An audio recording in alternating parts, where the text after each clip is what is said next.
நபி அவங்களுடைய 46வது வயசுல மக்கால் இருக்கக்கூடிய சில நபி தோழர்களை எத்தியோப்பியாவில், அதாவது இன்றைய அபிசீனியா நாட்டுக்கு ஹிஜ்ரத் செய்ய வைக்கிறாங்க.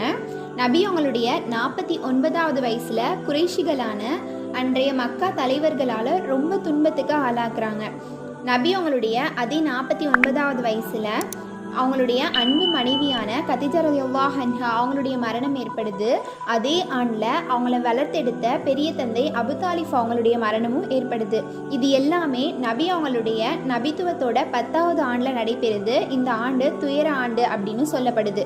நபி அவங்களுடைய 49வது வயசில் அன்னை சௌதா ரலியல்லாஹு அன்ஹா அவங்கள மனம் முடிக்கிறாங்க.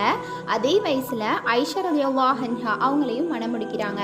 நபி அவங்களுடைய 49வது வயதில் தாயிஃப் அப்படிங்கிற நகரத்தில் மக்காவுக்கு பக்கத்தில் இருக்கக்கூடிய அந்த ஊருக்கு போய் அழைப்பு பணியை மேற்கொள்கிறாங்க.